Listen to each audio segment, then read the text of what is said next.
कि लालू जी के राज में एक आईएएस ऑफिसर की पत्नी का बलात्कार इनकी सरकार में होता था। ये क्या महिला को सम्मान देंगे? अटल जी ने कहा था गांधी मैदान में कि आप इतने जुटे हो, आप बिहारी हो, लेकिन मैं अटल बिहारी हूँ। बाबा साहब भीमराव अम्बेडकर जी ने जो संविधान इस देश को दिया, उसमें क्या प्रावधान है? To the people, by the people, for the people. और ये राष्ट्रीय जनता दल जो दिन भर संविधान की चर्चा करते रहती है, इसका पूरी तरह फॉर्मूला है to the family, by the family, for the family. संविधान तब कुछ खतरे में था जब कांग्रेस की सरकार थी जो संविधान से नहीं चलती थी। और लालू यादव जी ने जब आरक्षण पेश हो रहा था, सुषमा स्वराज जी उस समय मंत्री थी केंद्र में, आपको याद होगा, तो वो आरक्षण की कॉपी को लेकर के फाड़ के फेंक दिया था।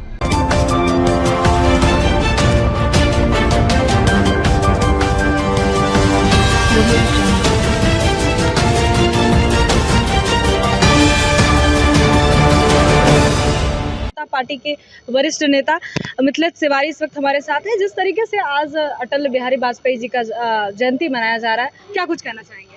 देखिए, अटल बिहारी वाजपेयी जी का जैसे ही जिक्र आता है, बीजेपी के कार्यकर्ता ही नहीं, एक आम आदमी को भी खुशी की लहर दौड़ जाती है अटल जी को याद करके। और मैं तो उन चंद कार्यकर्ताओं में रहा हूँ, मैंने अटल जी के साथ काम किया है। तो इसलिए जब अटल जी की जो ये 100वीं जन्म जयंती समारोह है, तो आज अटल जी की वो सारी याद ताज़ा हो गई है फिर से, कि अटल जी नेता प्रतिपक्ष के रूप में कैसे थे, अटल जी अध्यक्ष के रूप में कैसे थे, अटल जी एक पत्रकार के रूप में कैसे थे, अटल जी एक कवि के रूप में कैसे थे। अटल जी जब गांधी मैदान में अंतिम भाषण करने आए थे नेता प्रतिपक्ष के रूप में, तब अटल जी ने कहा था गांधी मैदान में कि आप इतने जुटे हो, आप बिहारी हो, लेकिन मैं अटल बिहारी हूँ। ये सब उनके बात आज याद आ रहे हैं हमको। तो इसलिए आज हमारे जैसे करोड़ों कार्यकर्ता ऐसे हैं जिनको अटल जी ने से प्रेरणा मिलती है काम करने के लिए, अच्छा काम करने का, सुशासन स्थापित करने का। ये काम यहाँ एनडीए की सरकार यहाँ भी, और जो काम अटल जी ने शुरू किए आज उसको आगे मोदी जी बढ़ा रहे हैं। अच्छा, कई विपक्ष का सवाल खड़ा हो रहा है कि संविधान को खतरे में डालने वाले एनडीए सरकार है, इसीलिए अरगनल सवालों और जवाबों का घेरा में रहते हैं सदन में।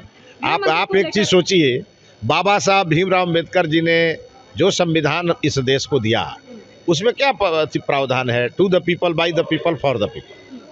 और ये राष्ट्रीय जनता दल जो दिन भर संविधान की चर्चा करते रहती है, इसका पूरी तरह फॉर्मूला है to the family, by the family, for the family. ये क्या संविधान की चर्चा करेंगे? संविधान न कभी खतरे में था, न कभी खतरे में है, न कभी खतरे में रहेगा। संविधान तब कुछ खतरे में था जब कांग्रेस की सरकार थी जो संविधान से नहीं चलती थी, वो अपने नेहरू जी के विधान से चलती थी। और हमारी सरकार पूरी तरह अम्बेडकर जी के संविधान से चलती है। इसलिए संविधान को कोई खतरा नहीं है, खतरा इनको है जो परिवार के लिए जीते हैं। हम तो जनता के लिए जीने वाले लोग। एक लास्ट सवाल रहेगा, तेजस्वी जी ने वादा किया है कि अगर सत्ता की सरकार हमारी सरकार आएगी तो महिलाओं का हमेशा काम करेंगे, और महिलाओं के प्रति 3 योजना उन्होंने लागू किया है। देखिए, आप भी महिला हैं, आप भी किसी की बेटी हैं, और मैं आप ही से पूछना चाहता हूं, आप पत्रकार भी हैं, आप ये दुनिया को बताइए कि लालू जी के राज में एक आईएएस ऑफिसर की पत्नी का बलात्कार इनकी सरकार में होता था। ये क्या महिला को सम्मान देंगे? महिला को सम्मान देने का काम आज जीविका दीदियों के रूप में एक झोपड़ी में रहने वाली महिला, और वो आत्मनिर्भर हो रही है, और उसके लिए 4-4.5% उसका बैंक का इंटरेस्ट मोदी जी दिल्ली से देते हैं, और यहाँ से नीतीश जी देते हैं, एनडीए की सरकार देती है। महिलाएं स्वावलंबी हो रही है। और जो लालू यादव 22 साल तक पंचायत का चुनाव नहीं होने दिए, एनडीए की सरकार बनी, और 2006 में जब पंचायत का चुनाव हुआ तो 50% सीटें महिलाओं के लिए आरक्षित हो गई। तो एनडीए की सरकार ने महिलाओं को मौका दिया, ताकत दिया, और आज मोदी जी ने 33% का आरक्षण संसद से पारित करा दिया। और लालू यादव जी ने जब आरक्षण पेश हो रहा था, सुषमा स्वराज जी उस समय मंत्री थी केंद्र में, आपको याद होगा, तो वो आरक्षण की कॉपी को लेकर के फाड़ के फेंक दिया था। ये क्या महिलाओं की सम्मान करेंगे? इनके जो कुकृत्य हैं वो सबको याद है।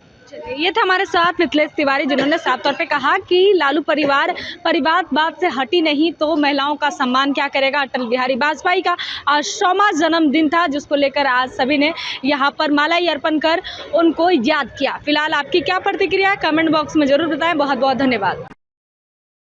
तमसोमा ज्योतिर्गमय गुरुकुल शिक्षा मंदिर संस्थान के साथ बनाए अपना भविष्य। रेगुलर और प्रोफेशनल कोर्सेज, सेकेंडरी और senior secondary courses, law, teachers training courses, pharmacy and nursing के साथ पैरामेडिकल में डायरेक्ट एडमिशन पाए। वेबसाइट विजिट करें या दिए गए नंबर पर कॉल करें। हमारा पता है गुरुकुल शिक्षा मंदिर संस्थान, कल्याण चौक, DS कॉलेज रोड, कटिहार।